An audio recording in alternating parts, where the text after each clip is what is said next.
Shalom Dammit! This is Rabbi Sol Solomon with a Rabbinical reflection for the week of January 17th, 2016. It is time to say a sad shalom to David Bowie, the super talented singer, songwriter, rock star, and icon who died of liver cancer on January 10th. Most musicians find one persona in a career and stick with it. Joe Smith sings country. Edna whatever does dance pop. Mordecai Ben David does whatever he does. But David Bowie changed his look, his style, his sound more times than I change my underwear. Well, maybe that's not the best example, since I'm kind of lazy in the laundry department, but you know what I mean. He started with twee British pop tunes like Come and Buy My Toys and Love You Till Tuesday, songs that weren't meant to last even till Monday. But they pointed the way towards freaky folk and post-Apollo weirdness and space oddity, the story of a man who gets completely lost in space and never comes back, like Gary Busey. Wearing dresses and cavorting in transgender weirdness, Bowie pushed the conventions of behavior and attire, which could only mean one thing. He was destined for rock and roll. He created Ziggy Stardust, a rock idol with a comet-like trajectory and really, really tight pants.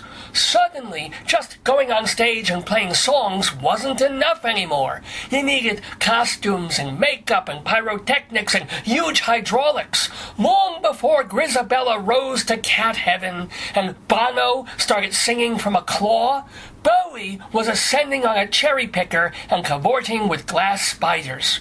And when all that got too weird and dangerous, Bowie changed again. He became a thin white duke. White, because he was basically covered head to foot with cocaine powder. But the music remained. Gene Genie, Rebel Rebel, Somebody Up There Likes Me, Young Americans, soul music for white people. And believe me, we needed it, because up till then, the closest white people got to soul music was Donovan. But even Bowie's plastic soul was the real thing. So real that James Brown stole Carlos Alomar's riff from Fame, not the other way around. They even asked James Brown about it, and he said, quote,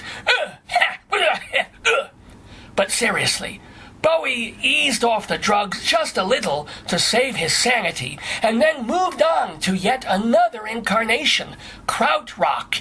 He and Brian Eno found themselves in Berlin, mixing electronic music and hard rock in a delightful way that could only come out of a country that murdered 40 million people.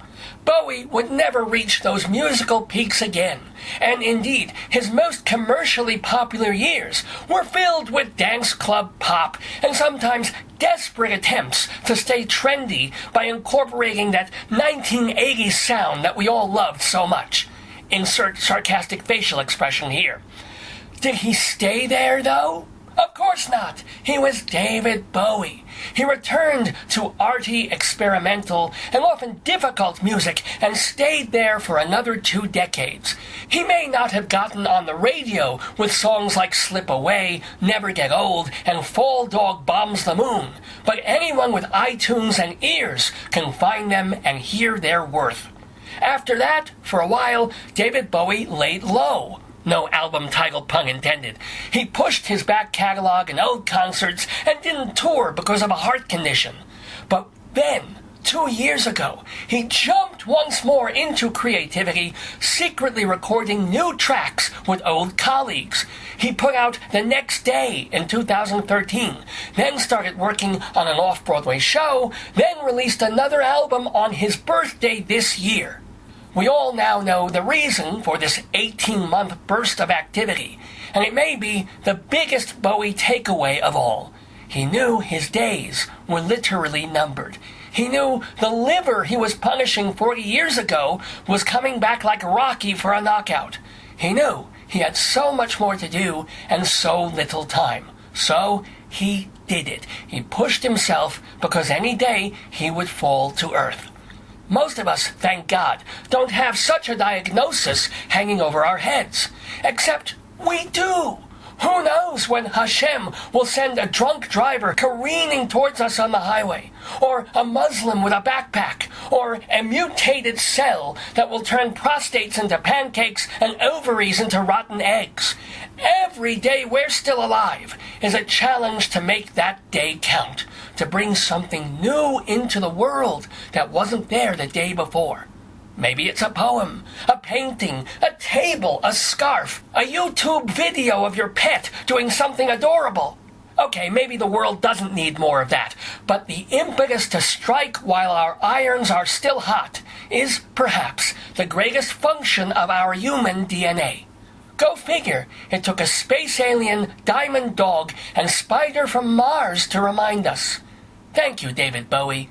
You were a musical hero for a lot more than just one day. This has been a Rabbinical Reflection from Rabbi Sol Solomon, Temple Sons of Bitches in Great Neck, New York.